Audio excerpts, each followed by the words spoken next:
Good morning, colleagues. I would like to welcome you to this, the first briefing of the year, which will be addressed by our Honorable MEC of Health Ms Nomagugu Simelane-Zulu, and the Premier, who is Premier Zikalala. So I'd like to welcome you, and we're going to ask the Honorable Premier to read from the statement and to address us. Thank you very much. Thank you, Mr. Nomagugu. Our greetings to MEC Nomagugu Simelane-Zulu, the government officials who are with us today, members of the media, compatriots, ladies and gentlemen. We wish to extend a warm welcome to you as members of the Fourth Estate as we host this first media update of the new year 2021. In the same breath, we take this opportunity to wish you a year that is filled with good health, happiness, and personal fulfillment. We know that at this time, wishing you Happy New Year for many people is called comfort, for they are already in mourning, having lost their loved ones due to COVID-19 or other causes. Indeed, many people have had to bury their parents, grandparents, friends, and neighbors due to this virus. Some are waiting to bury, others are themselves sick in hospital or may need to be hospitalized. Many who have not lost their loved ones already have a bleak outlook for what lies ahead. They are highly anxious because of the high rate of COVID-19 infections and death around them. As the strong second wave of this deadly virus continues to take its toll, things are indeed tough, and it feels like life as we have never known it before. But this is not a time to be despair or to lose hope. It was Albert Einstein who once observed that in the middle of difficulties lies opportunity. Now is not a time for us to be consumed by despair. Rather, it is a time for us to work even harder than ever before and contain the spread of COVID-19. We have an opportunity to fight and turn back the tide of COVID-19 by taking actions to protect ourselves and our loved ones, by following the precautions and seeking help immediately if we get sick or see symptoms. We need to act responsible and not to just pay lip service when it comes to taking precautionary measures. We need to realize that every decision we take and everything we do has an impact on our lives and our ability to curb the spread of the virus. We also wish to take this opportunity to salute and thank all the responsible citizens of KwaZulu Natal for their relatively good behavior during the festive season. As a result of your adherence to the restrictions under alert lockdown level 3 on New Year's Eve and on New Year's Day, some of our busiest hospitals in the province reported a very low intake of patients. Their emergency and trauma units were virtually empty, thanks to the early cafe and the ban on alcohol sale. This includes hospitals such as Prince Mshieni Memorial, King Edward, Eddington, Edenvale, Matadeni, Ngwelezane, Potchefstroom, but of course others in the province. This means that nurses and clinicians could invest their scarce resources where they are needed most, not on treating people with injuries from avoidable alcoholic-related incidents that happen late at night. Relating on this unusual situation, one of Emergency Medical Service Directors said, as I quote, "Since I joined EMS more than 30 years ago, it's my first New Year's Eve where before midnight my phone was quiet, without any motor vehicle accident reports, let alone after midnight. KZN, EMS, private ambulances, and law enforcement have reported no accident. Clearly, we can learn a lot from this about the effect of." And this statement does not come from us as government, and I'm underlining it. It doesn't come from us as government, but it comes from one of those who are directly involved in working throughout his 30-year service. Is narrating that it's for a first year to have such an experience. So to the people of KwaZulu Natal, we say congratulations and keep up the good conduct you have displayed. A warning to those who are involved in illicit liquor trade. Since the announcement of the level 3 lockdown, we've activated all role players within the provincial joint operational and crime intelligence structures to ensure that there is a compliance in terms of the Disaster Management Act. While security forces have observed that the majority of citizens are complying with the regulations of the Disaster Management Act, there are still pockets of people across the province that are still non-compliant. As of 29 December 2020, until the 1st of January 2021, 729 people have been arrested for non-compliance of COVID-19 regulations across KwaZulu Natal. At least 246 of these persons were arrested for failing to confine themselves to their residence during the curfew hours. No fewer than 66 people have been arrested for transporting, selling, or consuming alcohol in a public space, while 392 were arrested for not wearing their mask in various public spaces. Furthermore, many others have been arrested for other contravention of the disaster management regulation. The message from the security forces and from the government at large is clear. There will be no mercy for those who continue to flout the disaster management regulation and thereby putting other citizens at risk. Police officers will continue to conduct operations in hotspots areas across the province and will hold roadblocks and stop and search, as well as other operations to ensure that citizens comply with the disaster management regulations. We also want to issue a serious warning to both established liquor outlets as well as individuals who are selling liquor illegally. Those and the so-called take it or leave it measures, that we will come for them and we are here to deal with their behavior because they are enemies of our progress.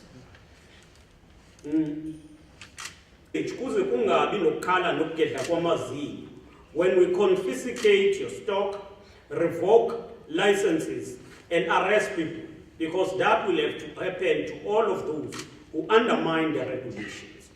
We have no tolerance for these unscrupulous enemies of people's good conduct. We call on all right-thinking South Africans to not only isolate these people by supporting their trade, but to also report them anonymously to our contact number, the SAPS number, which is 10-111. We must understand that our nation as a whole is in mourning. Given the unprecedented high rate of infection and mortality due to COVID-19, we really should consider ourselves as people who are in mourning. Singabantu abazili. When you are in mourning, there are certain things or privileges that you simply have to stop or even ignore and not do at all. So let us continue to respect the restrictions that government has imposed, and these are not imposed on us, but these are restrictions that are imposed to ensure that we are all protected. And at this point, we want to emphasize this. By wearing a mask, by social distancing, by washing your hands, you are not doing this in favor of government. You are not doing government a favor. It is about protecting yourself and protecting your loved ones. And let us engage in practices that have been scientifically found and proven to prevent the spread of the virus, such as wearing our mask when we go out, wash our hands with water and soap, or sanitize.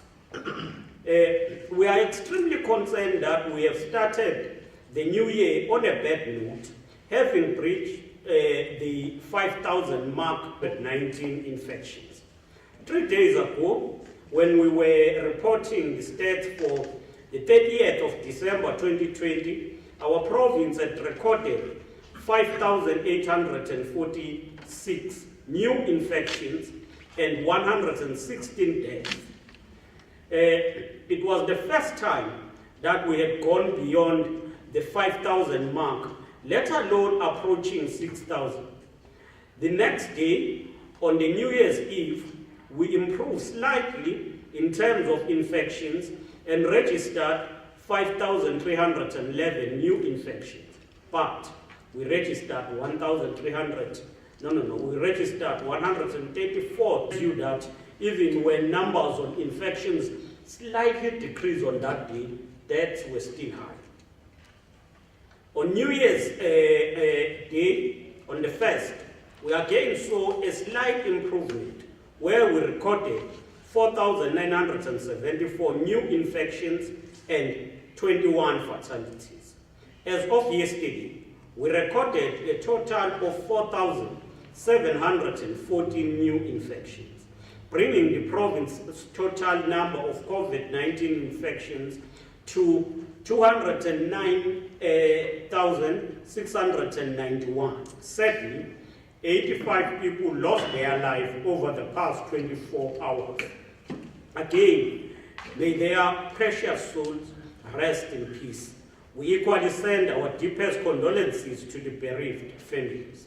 In terms of distribution of cases and deaths by district, we will provide that information, but in summary, in eThekwini, we have a total number of 109,144 new cases, 14 new deaths.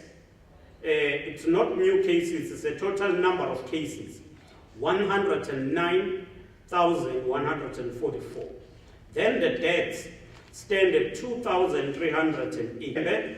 We have 13,468 total number of cases, and the deaths are 175. Umgungundlovu, 22,841, and 641 people have passed on.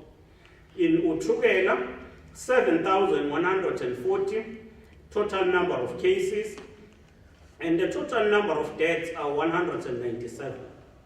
King Cetshwayo, 15,380 number of cases, and the deaths are 361.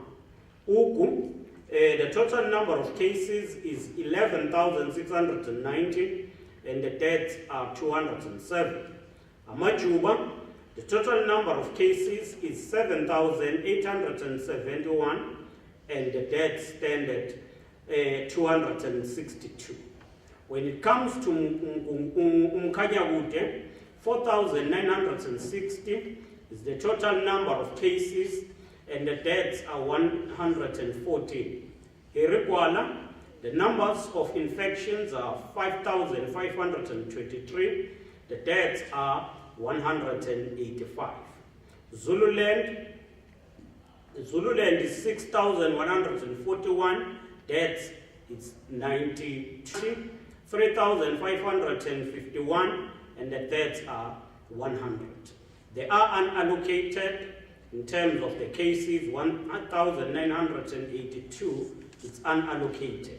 So this is a breakdown of the spread throughout KwaZulu Natal. When it comes to emerging trends, the province has observed that the six districts that have been declared hotspots, which are eThekwini, Umgungundlovu, Ugu, Hirikwala, King Cetshwayo, and Ilembe, are recording a high number of cases daily. Family clusters have also increased, which clearly indicate that infected family members are not complying with self-quarantine and self-isolation rules. There are also a number of home deaths and people dying on arrival at health facilities, which is a clear indication that people are reporting late to. We have also noticed that there is an increase in the number of index cases who are refusing to give a list of their conduct.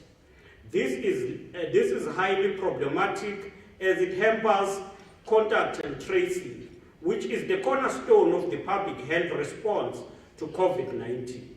We are also concerned that some contacts are refusing to be tested.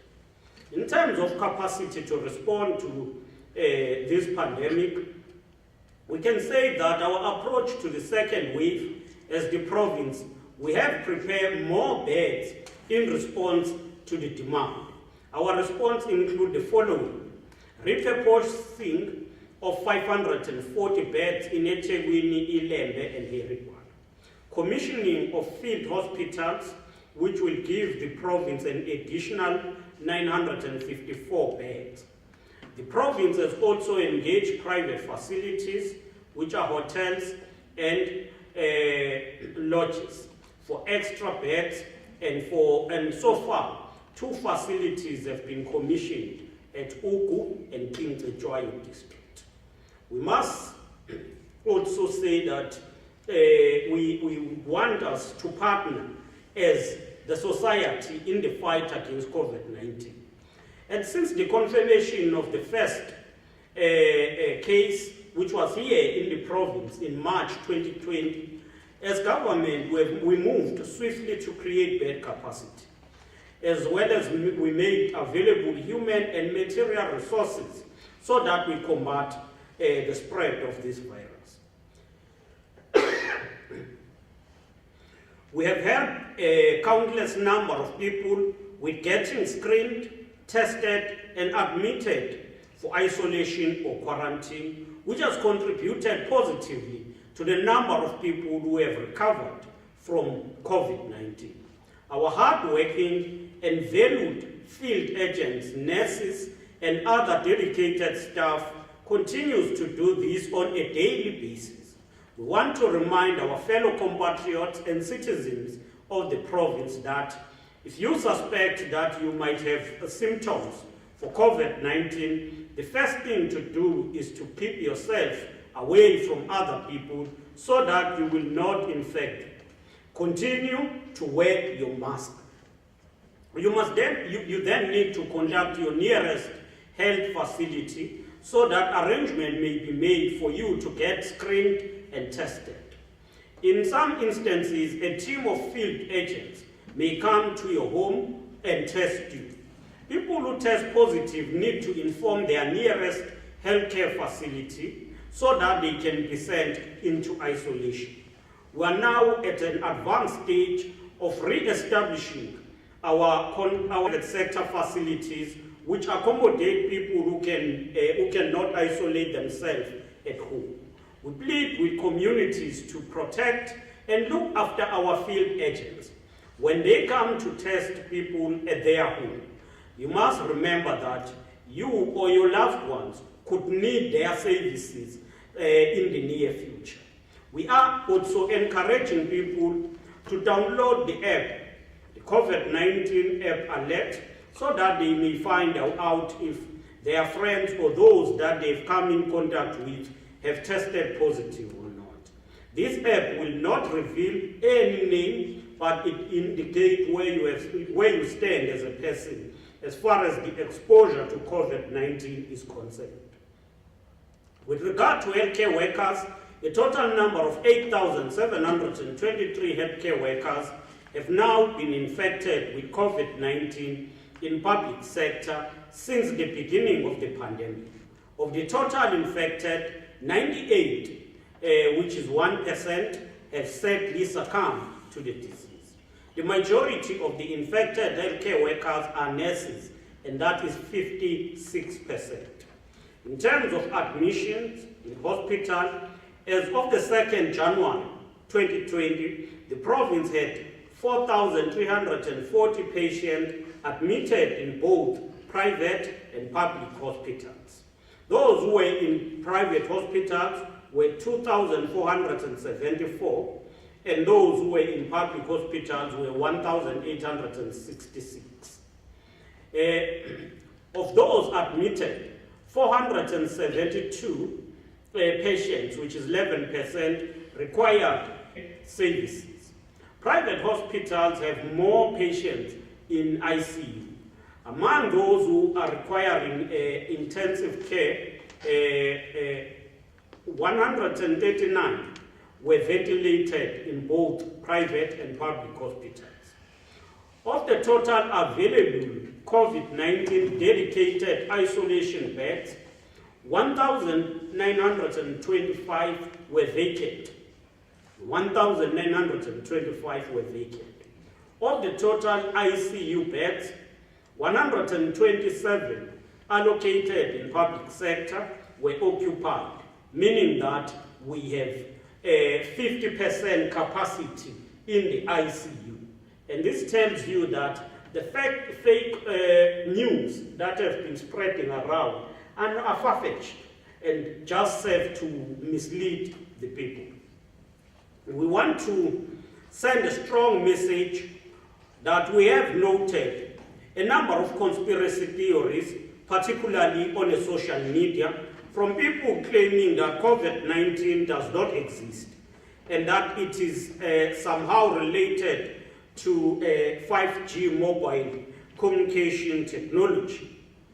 And others have sought to cast aspersions on the vaccine for COVID-19 and have discouraged people from taking the vaccine when it becomes available.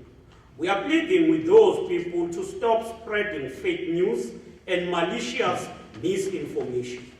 At a time when we are grappling with this virus and doing our best to make the vaccine available to our people as quickly as possible, we can ill afford to be detracted by the work of people who clearly have too much time on their hands and their side.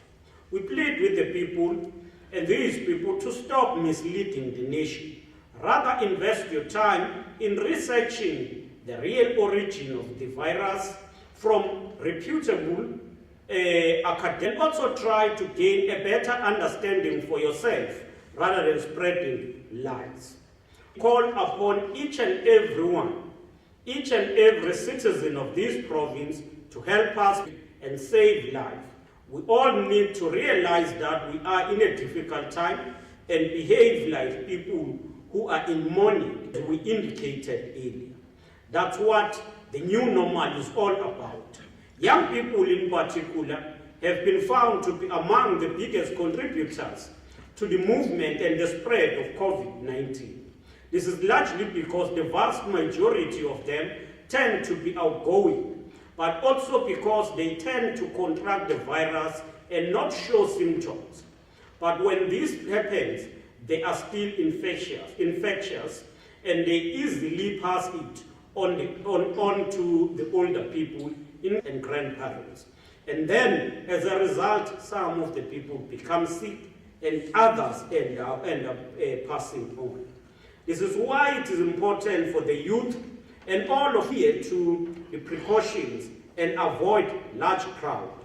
Again, let us please be given to us to combat the spread of the virus, and that is wear our face mask when going out, wash our hands regularly use alcohol-based hand sanitizer, and also maintain social distancing. Once again, our thoughts and prayers are with those who are at this time, away, and may you find the strength and fortitude to carry on with your lives despite your loss. To the rest of us, would once again that let me close off these remarks by quoting and borrowing from the words of the Director General of the World Health Organization, who said recently, and I quote, "We are asking everyone to treat the decisions about where they go, what they do, who they meet as life and death decisions, because that is what they are. It may not be your life, but your choices could be the difference between life and death for someone you love or for a completely stranger," close quote. It is in our hands, all of us who have a role to play. I thank you. Thank you very much, Premier. The Honourable Premier has given us a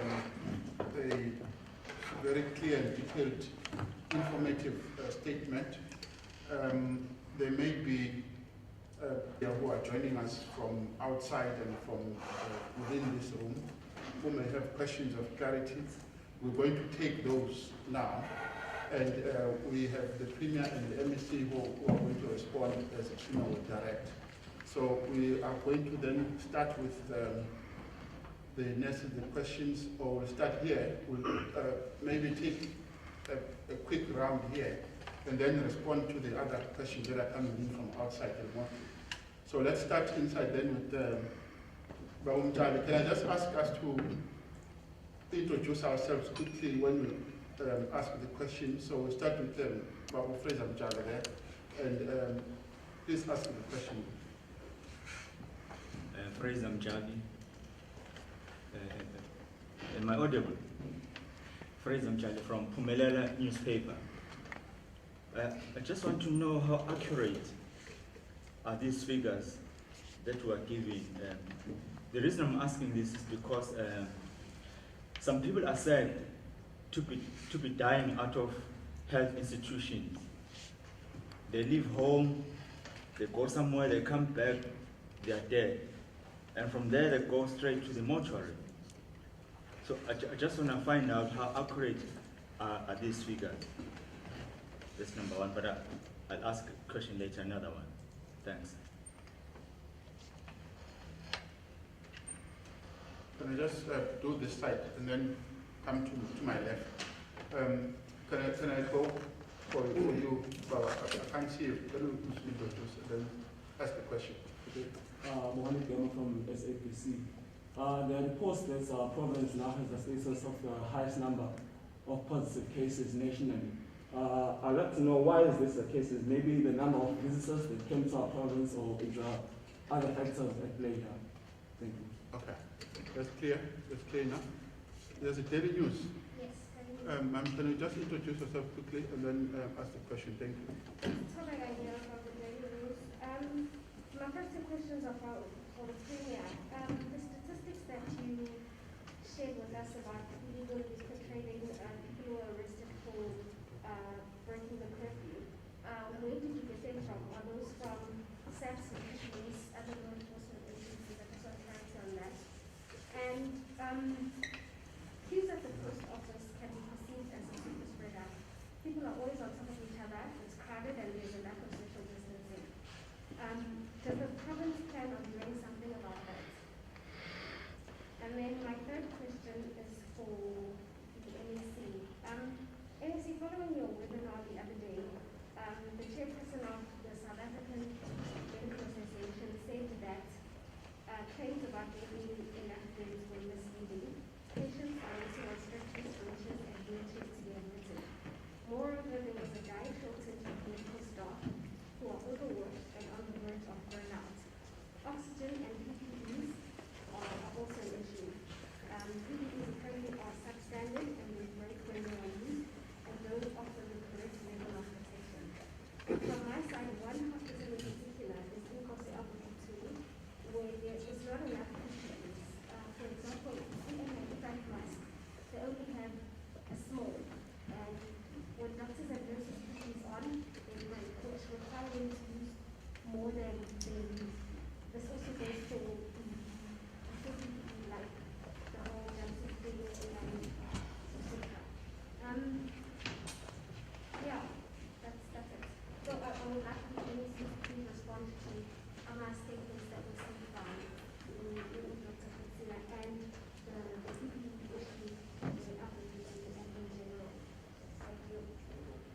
I'm not sure if the Premier and the MEC noted those questions. Okay, sure. Are there any further questions? Yes. Thank you. It's Boma Dulane from News from Africa. Premier, in terms of going forward, I know you said that regulations are working, people are complying, but there are businesses who have been complaining that, since it was closed in the 16th, beaches, everything, they lost out and they don't think they'll reopen again. Is the Providence alleviating some of that pressure on those businesses who say that they've lost so much that they don't know that they can recover after the new lockdown regulations are lifted, if they will be on the 15th? And for you, MEC, last time you had a webinar, you also spoke about the fact that beds are enough right now, capacity is coming through, you're satisfied with how things are going, but with the new infection, is that still the case, or are you investigating more ways of how capacity can be increased? And number two, when it comes to trauma beds, being alcohol sales are closed and bars and taverns, is there a way of capitalizing that so that in the future you don't really have to depend on alcohol being sold? Because short of banning alcohol forever, what's the other plan there? Thank you. I think, colleagues, can I just then ask the MEC and the Premier from outside?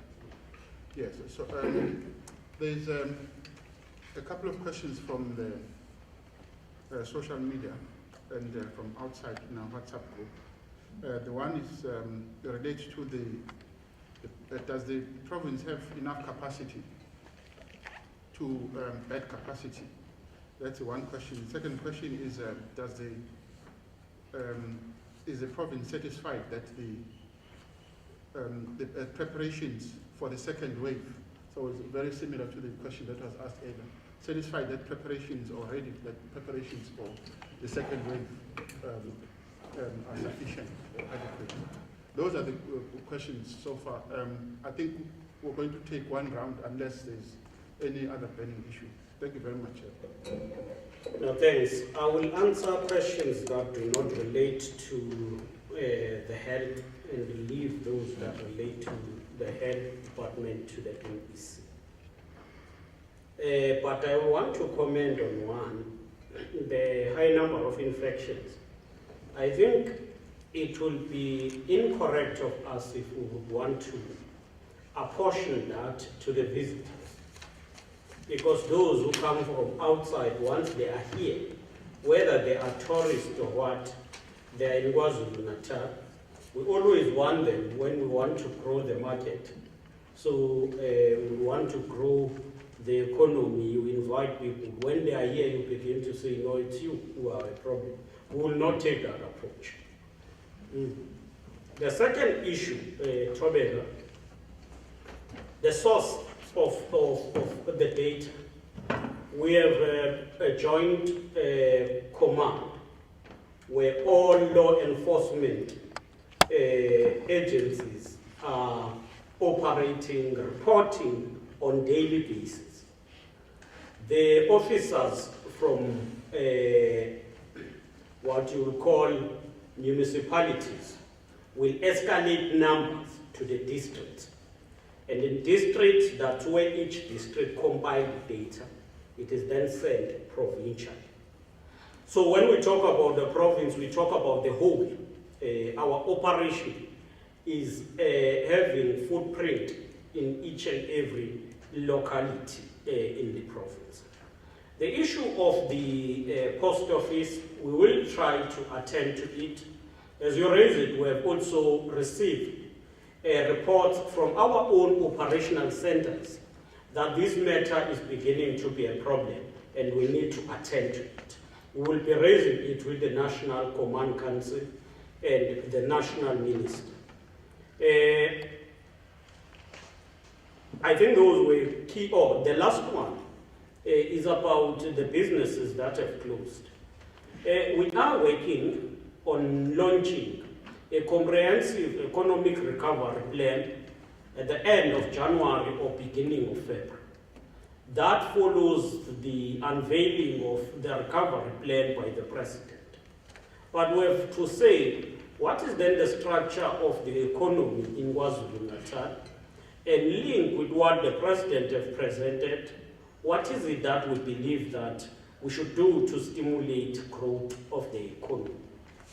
We know that the lockdown imposed harsh operational methods, and others were forced to close. But there was no decision that said, close this industry and this industry. We just regulated, especially industries that are selling alcohol. Now, I think without apportioning the responsibility to the industry, but it is a collective task that we as government and the industry will have to go through to ensure that there is no business that closes and that the economy is recovered. We have said that with regard to tourism, we foresee that it might take us to 2022 for the industry to come back and be vibrant as it was before. So we will work with them, though we will not want to take and say those who want to close, because others would just want to close because they were not doing sufficient profit. And that's the nature of business. In a capitalist world, once the industry begin not to accumulate wealth, the first is to retrench, the second is to close without looking on other options. Reinvestment and all of that comes late. So we would want a situation as social partners to come together and work together to ensure that no industry is closed. I think I've covered your question. Thank you.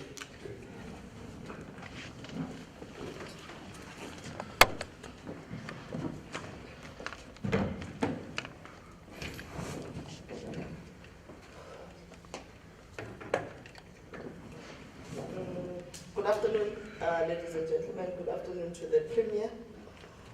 We have a few questions. Let me firstly respond to Babumchale on the question on how accurate are our numbers. Babumchale, our numbers when it comes to deaths are accurate in a sense that when we report on a daily basis that today we have, as Premier reported that today we had, I think 45 deaths. It's not deaths that happened today or happened last night, therefore reported today. What we normally do is that over the week, we put together a statistics of all the deaths that have happened in our facilities, but we also bring on board home deaths as well. So our home deaths are often reported on a daily basis, but that not clearly, or not saying that they happened the previous day. Let me give you an example. Someone who passed on at home about, say on Thursday, and we only get that report because there are a number of things that need to be followed. We get the report on Monday. That death will be reported on Tuesday as a death reported that day, but not meaning it had happened on that day. People who passed away at home, when they are suspected of having passed on because of COVID-19 related complications, they are then tested even though they have passed on. So we believe that in the process we are able to catch everyone who passes away. The Department of Health has an arrangement and a discussion with funeral parlors, especially those that will also go and pick up people who have passed on from home, so that before they follow them, they do whatever that as funeral parlors they need to do. They have to report to the Department of Health, these are the people that they have picked up, or these are the people who have passed on, therefore these need to be swapped, and we go in as a department and swap them. So we believe that the numbers that we have are quite accurate. They might not be accurate for that day, but it's a cumulative number that actually gives us a proper sense of what has happened. Sometimes you also find that someone would pass away in eThekwini, but they don't really live eThekwini. It just so happened that that's when they fell sick. And within the 3 or 4 days of putting together the data, we as a Department of Health have to then take that death and allocate it correctly in a district where that person came from. Probably they were coming from Zululand or Mkanyagute, and they were visiting and they happened to fall sick while they were in eThekwini. Therefore, we then moved that there and put it in the correct district. So you find that over the week, there is quite a number of maneuvering of numbers because we are updating, because we are getting those that have passed on from, who did not pass away from the hospitals, plus those who were not correctly allocated in terms of districts. So our numbers might not be accurate in a sense when we say 45 people died, when we say 45 people had passed on today. We are not literally meaning they passed on yesterday. It's because yesterday those were the people that were reported. So in that sense, we think that they are accurate. Of course, there probably might be some that fall within the cracks, and that is where we request that we have proper partnerships with our community, with the society, and the funeral parlors, because without them we might not be able to catch those that actually pass on at home. The province has the highest number, that is the question asked by Bongani. I don't think that's accurate, Bongani, so far, although we are worried about the numbers that are going up. In terms of the accumulative numbers as the province of KwaZulu Natal, the highest number or the highest cases are in Gauteng. They have 291,000, followed by Western Cape, 209,000, and we are number 3 with 204. Of course, we were number 4 a couple of weeks back, and with the huge numbers that the Premier was talking to now, reading, we have then now become number 3. So at this point, that is where we are. Of course, we are not happy about that. That is why we keep on saying and insisting that our people must adhere to protocols, because it is the only way of stopping the infections where they stand. So yes, Premier responded to whether the high numbers are as a result of the visitors that we have in the province. Scientifically, we can't prove that because it's people who have tested in the province of KwaZulu Natal, and we don't think it's going to assist us to split hairs in that particular fashion. All we need to do is to ensure that we are able to treat our people as they should be treated. Utobega was asking about the issue of beds and PPEs, and I think there's quite a few questions that are relating to beds. Let me speak to what you have, the quotation that you've just read from Dr. Kutsie. Unless Dr. Kutsie works in one of our facilities and gives us an actual example of which facility does not have beds, I don't think it's accurate. For people to make general statements like those. It's exactly what I was calling for last week when I said, can we not create a crisis where a crisis does not? Premier was reading the numbers, and the numbers that he was reading are very accurate numbers. On a daily basis, as a Department of Health, we make sure that we get the statistics on the availability of beds, on the availability of general beds firstly, on the availability of COVID beds, because we've got COVID dedicated beds, but we also have COVID dedicated ICU beds.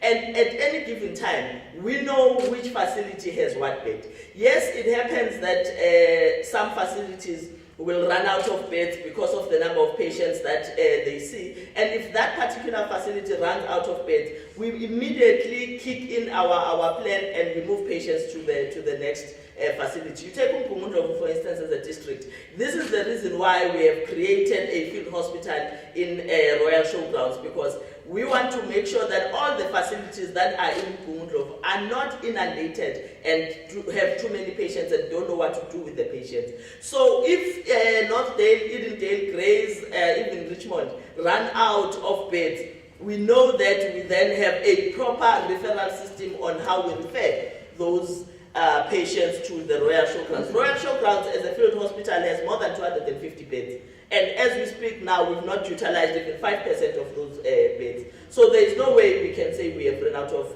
beds in the province. We come to eThekwini as a district. In eThekwini, we have close to 19 hospitals. And in these 19 hospitals, yes, from time to time, in areas where the catchment, the facility caters for a bigger catchment, sometimes we run out of beds. But when we run out of beds, in that particular minute, the hospital manager or the clinical manager is able to get in touch with the district director, and we are able to move patients within the district. When you look at eThekwini, we have created capacity in a lot of hospitals. We've created more beds in hospitals where we didn't have those beds before. We've created a field hospital in Clearwood that has more than 228 beds. And of those 228 beds, currently we are only utilizing 50%. And this is a fact. It's not something that I'm not being general. When you go to Clearwood Hospital, I'm talking about the field hospital in Clearwood, you'll find that right now we have about 113 patients. And we've got another 112 or so beds that are still available. So it's not correct that we don't have a bed capacity. And I think we should frown upon people who make such general statements, because they create a panic amongst our people, and as a result, people don't go to our facilities and they die at home when they don't have to die at home.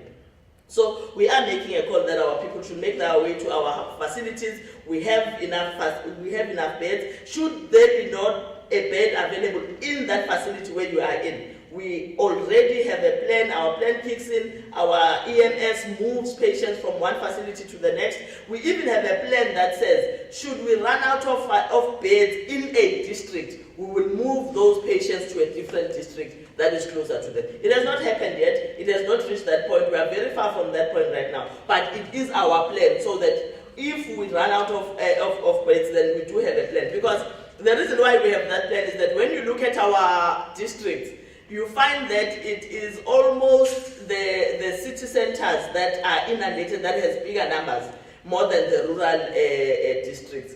eThekwini, Ugu, Herikwala, Umgungundlovu have the biggest number of patients. So if we run out of beds there, Ugu, we've got a plan that some of the patients can be moved to either eThekwini or they can be moved to Herikwala district. eThekwini, we can utilize Ilembe, or Ilembe can utilize King Cetshwayo, because these are provincial beds and we can move patients around as and when it's necessary to do so. So I am emphasizing a point that let's not allow people to make general statements, but where there is a problem, indicate that in this particular facility there is a problem and we will deal with it. But it's not a problem that is happening across the province. Now, with the issue of the PPEs, I think it's one or two media houses that are quite obsessed with Nkosi Albert to the hospital. Every time we meet, we talk about PPEs. It's not PPEs because it's PPEs generally, but it's PPEs because someone in Albert said they don't have PPEs. And I think that's very unfortunate. Because Nkosi Albert is a hospital and the workers that work there are not different from any other health worker. And they don't deserve any special treatment than any other health worker. All our health workers are important to the Department of Health, and all of them, we treat them with respect that is required, and we treat their lives as important as the rest of us. Having said that, we have enough PPE. I personally get reports on a daily basis on how it's spread, the sizes that are available, and so forth. So I don't even mind. Should any of you require to get that particular breakdown of yesterday, for instance, where are the PPEs in each district? So we've got a report that talks about PPEs per district, but we also have a report that talks about PPEs per facility. The nature of the PPE that is available, the amount of PPE that is available, the sizes of the different PPEs that is available. So at this point, we don't have a problem of PPEs as a province. Yes, at the beginning of the infection around March, April, we did have a few challenges when our orders were not coming, but we have been able to go beyond that. Towards the end of July, there was an issue that was raised very harshly by the media in relation to Nkosi Albert and the PPEs. As a result, Premier, I also decided to go to the stocks in Nkosi Albert myself and actually go through the stock and see whether the PPE is available. And the PPE was there. So I think we, again, shouldn't be general. The issue of jumpsuits not being available is the issue. The jumpsuits that are being requested in Nkosi Albert are not part of the protocols that are given to health workers. And we have indicated this before. The protocols or the level of PPE that is given to a health worker is according to the treatment that is given by the it's according to the level of treatment provided by that health worker wherever they are stationed. Jumpsuits are not part of the protocols of PPE given to us by national or the World Health Organization. Of course, there are organizations from time to time that will provide us or give us donations at the Department of Health. Some of those that give us donations will give us these jumpsuits, and if they give us the jumpsuits, we gladly accept them because they are donations. But the protocols and the PPE that is supposed to be given to health workers is given to health workers, including in Ngozi Albert Luthuli Hospital. Are we happy with the capacity of the beds in our province? I believe at this point we are doing okay. We don't have a problem. We are working on an incremental implementation of facilities. The Premier spoke about hotels and lodges that we were working at, and so far we spoke about 2 districts that have implemented that particular plan. We have decided as the Department of Health in KwaZulu Natal not to go out and get contracts of hotels en masse, but we said we will sit down, look at our need, and as our need dictates, we then increase the facility, the bed utilization, or the utilization of the private lodges in that respect. It's important for us to do so because during the first wave, we decided all at once to go out and get contracts with all the lodges, or with the lodges and the hotels in all the districts, only to find that in some of the districts we did not utilize the facilities that we had to full capacity. We used them, but we didn't use them to full capacity. So this time around, we want to do it incrementally as and when there's a need. So as soon as we realize that there is a need tomorrow to get the beds, we've already had discussions with people who might be able to give us the service. As soon as the need arises, the following day a contract is activated. So we are quite happy in relation to that. Are we relying as government on the issue of banning of alcohol only? Well, you can't run away from the fact that it is assisting. The fact that we now don't have as many trauma, or currently we don't have as many trauma cases as we did when alcohol was open, it is a fact. Because the focus of your health workers as well is not just now on, it's not spread. They are able to focus on those that need their attention, not on trauma that was caused as a result of alcohol-induced state. Whether we are talking about car accidents, stabbing, shootings, and so forth. So that's an issue we can't run away from. Of course, we can't just plan based on the fact that we are going to close or we are going to ban alcohol as the President had done. So we do have our plans, we do have a proper process that we are following, but the fact that President has banned alcohol has really assisted us. Having said that, I think it's about time that as a people, we start reassessing our relationship with alcohol. It's an opportunity that we need to, it's been given to us forcefully, granted, it's been given to us forcefully, but really we need to reassess our relationship with alcohol as a people. Is it proper that every year, as Premier was reading, EMS will know that an hour before 12 o'clock, calls will start coming in because people have been shooting each other, people are stabbing each other, car accidents, purely because of how we are abusing alcohol. Because that is the challenge that we are faced with as a society, the abuse of alcohol. I don't think anyone has a problem with alcohol generally, but it's abusing alcohol where we start having a problem. And I think as people, we need to start reassessing our relationship with that. And I think that is the only thing that's going to assist us moving forward. I think I've responded to all the questions. Sorry, just before the Honorable MEC moves back to her seat, I'd like perhaps, Premier, with your kind permission, to just put a few more questions to the MEC, and then thereafter the Premier will return, and we'll have one question for the Premier, and the Premier can wrap up in Isizu. So I think that, so if it's acceptable. So the first question that we've received from social media is according to the projections of the department or government, provincial government, when are we likely to see the decline in infections? Then what are plans to involve, that's the second question, what are plans to involve the private sector in the fight against COVID-19? I think related to that also, I think one about collaboration and competition. Is the private sector currently referring patients to the public sector?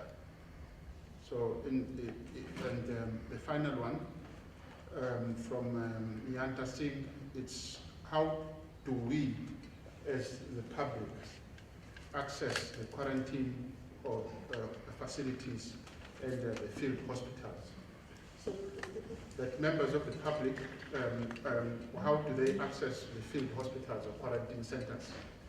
I think that will be all, and then we will ask the Premier afterwards to wrap up. Thank you, MC. All right. No, thank you very much, Mapungit. When are we looking at the peak? I think that is the question. Our scientists are currently working on that, and they are, fortunately, we've got scientists both from the province of KwaZulu Natal and national that are working on that, and as soon as we have the estimates, we will be able to provide the numbers for that. But from what we have been told by the scientists, we are not close to a peak as yet, or we have not peaked as yet. And it is a worry if we have not peaked when we are on, or we have gone beyond 5,000 in terms of our daily infections. So we've not received a proper scientific research as yet, and as soon as we get that, we'll be then able to indicate. Other plans to involve the private sector, yes, we are working with the private sector as the Department of Health. The head of department, together with those that are organized from the private sector, are working together in the sense that we are able to talk and they refer. You asked, there was a question that was asked if the private sector is referring to the public sector. Initially, during the first wave, we signed a contract with the private sector to say, if we run out of beds as public, can we bring our patients to the private sector? And that was the contract we also decided to get into when we started with the second wave. Only to find that in actual fact, it is now the private sector that is running out of beds and bringing their patients to the public sector. Certainly, we accept patients because those are all people of South Africa and they need to be given the treatment as they need it. So we are currently taking patients from the private sector, but we do have a relationship with the private. I'm just talking private from an element of health. I'm not sure what the question was whether was it being general or it was just speaking to that. How does the public access the field hospitals? Field hospitals are accessed through the hospitals and the clinics. So should a patient or should a member of the public want to quarantine or need isolation and cannot self-isolate, we request that you go to your nearest hospital or your nearest clinic, indicate to the health workers there, and then they will be able to activate the proper protocols in relation to that. Thank you very much. Thank you very much, MC. So we'll have the Premier to then refer to, I think there's one question, Premier, which may have been answered already. It's about, it says, will people who refuse to comply with the COVID-19 regulations, will they be arrested? No, thanks. We'll want to be clear on that question. Enforcement, it's here and it's going to be applied because we must all comply. And as I've said, non-compliant is going to be dealt with. Whether you are selling alcohol illegally, whether you are refusing to wear masks, whether you are hosting events that are not allowed, we are going to deal with those. So we would want to be firm on that point. Having said that, in summary, siyafisa uqala sibonge ukhona benu nonke abezindaba kule media briefing yokuqala yaminyaka ka-2021. Sinifisela unyaka omuhle, sengathi kungaba unyaka onempilo, ukuthokoza, nezifiso zenu ninonke zifulfilleke. Siyafisa ukugcizelela ukuthi singene kulonyaka, singunyaka la singabantu base-South Africa, esikhathini la kunzima kakhulu. Silahlekelwa izihlobo zethu nabathandiweyo bethu ngenxa ye-COVID-19. Noma kunjalo, akusona isikhathi sokulahla ithemba, kodwa isikhathi sokuthi sibhukule sizibambe, sizame ukuzivikela. Ngiyafisa-ke ukuqala ngokuthi sibonge bonke abantu bakwaZulu Natal abathe bayiphatha kahle ngesikhathi se-festive season, especially nango-New Year's Eve, nangawo umhla ka-1. Siyabonga ukuthi uma umongameli announce ukuthi sivumelana ngokuthi akuvalwe ama-beach, abantu balalelile. Siyabonga futhi kwabalalelile ekutheni iy'ndawo zokuphuza azivalwe, balandele imigomo. Lokho kukhande ukuthi iy'bhedlela zethu ey'ningi ezihlale zidila nebantu abeza ngenxa yengozi nangokulimala zikwazi ukuthi i-capacity, especially labo ababahlengikazi nodokotela, bakwazi ukuthola ithuba elanele lokubhekana ngqo ney'guli, balekelele iguli eyilethwe yilesifo se-COVID-19. Uma ubheka iy'namba zikutshela ukuthi ababembalwa kakhulu la ababekhona aba-admithwayo. Whether ukhuluma nge-Prince Mshiyeni Memorial, King Edward, Eddington, Edendale, Madadeni, Ngwelezane, Potchefstroom nezinye izibhedlela. Siyafuna ukuvumelana nalo mfowethu oye wabeka udirector we-Emergency Medical Services othe eminyakeni ewu-30 asebenza kulolu hlaka. Kuyaqala ukuthi kube khona unyaka la kushaya u-12 o'clock ucingo lwakhe luthule, kungekho imbiko ekhuluma ngokuthi abantu sebelimele ngenxa yokuthi basebenzise uphuzo oludakayo. Noma kunjalo, siyazi ukuthi bakhona abaqhubekayo bedayisa ngendlela engamukelekile. Siyafuna ukusho ukuthi labo siyeza kubo sizoqinisekisa ukuthi zonke iy'ndawo ey'dayisa after ama-hours abekiwe nangey'nsuku ey'bekiwe kuyadilwa nazo. Siyafuna futhi ukuqinisekisa ukuthi abantu abadayisa utshwala bayekelele abantu ukuthi baphuzele lapho kube kungafanele. Wonke umuntu ophula umthetho sizodila naye. Kusukela ngo-29 December ka-2020 kuze kuzoba ngomhla ka-1 January ka-2021, amaphoyisa abopha abantu abangaphezulu ka-729 ebebengayilandeli imigomo. Abanye abantu ebebethutha utshwala obephuza public, abanye abantu ebebengawafakile amamask. Ingakho-ke sithi lama-restrictions nama-regulations abekiwe azolandelwa njengoba kunjalo. Siyabona ukuthi singene ngo-2021 sivala u-2020 kungekuhle izinamba zabantu abatheleleka ngaleli gciwane zinyuka. Ngomhla ka-30 abantu abatheleleka ngaleli gciwane bebewu-5,846. Obekokuqala ukuthi KwaZulu Natal idlule u-5,000. Letha alone ukuthi bese siphikelela ku-6,000. Siyafuna ukunote ukuthi ngosuku olulandelayo langomhla ka-31 baba ngu-5,311, kanti ngomhla ka-1 baba u-4,971. Kodwa izinga futhi labantu abashonayo liyaqhubeka liba yi-concern kuthina KwaZulu Natal. Yingakho sithi iy'namba zisikhombisa ukuthi kumele sonke sihlalele ovalweni ukuthi siyazivikela kulesi sifo. Uma ubheka KwaZulu Natal sinabantu abangu-209,691 asebethelelwe yilesi sifo. Kanti abantu esebeshonile lapha KwaZulu Natal ngenxa yalesi sifo bacela ku-4,642. Lokhu-ke kuyasikhombisa ukuthi kunzima kakhulu. Akekho umuntu ongathi manje akamazi umuntu oseke waphathwa yilesi sifo. KwaZulu Natal inama-district ayisithupha ashayeke kakhulu ngenxa yalesifo yiTheku, Mgungundlovu, Gugu, iHerigwala, King Cetshwayo neLembe. Bayaqhubeka lama-district ukureporta izinamba eyithe ukukhula. Okunye ukusiphatha kabi ukuthi kunama-family clusters nawo la uthola ukuthi umuntu oyedwa umethelelekile sekutheleleka nomndeni wonke, okuveza ukuthi imiyalelo nemigomo yoku-self-quarantine and self-isolate abantu bakithi abayilandeli ngendlela uma besemakhaya. Siyacela ukuthi le miyalelo ilandelwe ngendlela. Siyabona futhi ukuthi abanye beza ey'bhedlela sekuleli, abantu bashone befika ngenxa yokuthi kuthatha isikhathi ukuthi beze ey'bhedlela. Siyafisa ukugcizelela uhulumeni unayo icapacity yokulekelela asebephethwe yilesi sifo.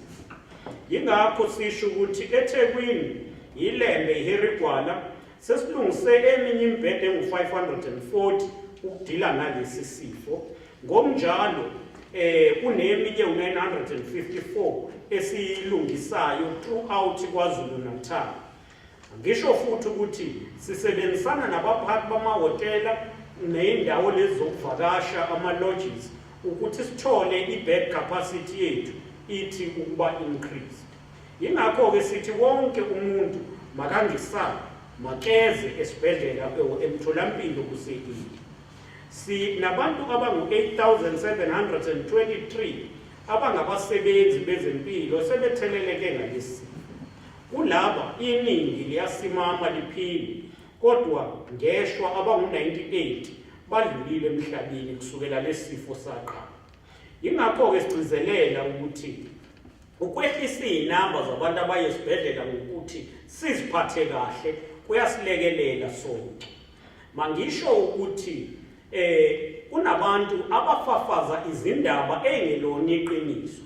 Abanye bathi lesi sifo siza ngokuthi usebenzise ezokuxhumana ey'bizwa nge-5G mobile communication technology.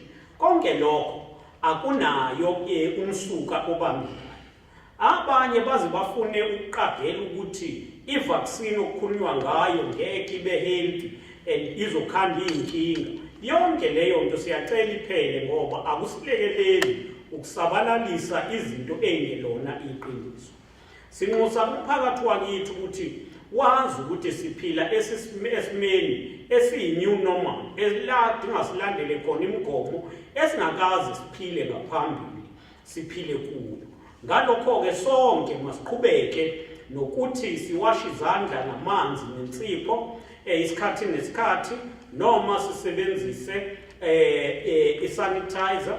Uma siphuma sifake ama-mask or senze i-social distance. Ngiyabonga. Thank you very much, Honorable Pina, Honorable MEC. I think that's it, colleagues. Thank you very much. Thanks for coming. So we'll see you next time. Yes. And happy 2021. Thank you very much. I think it's fine.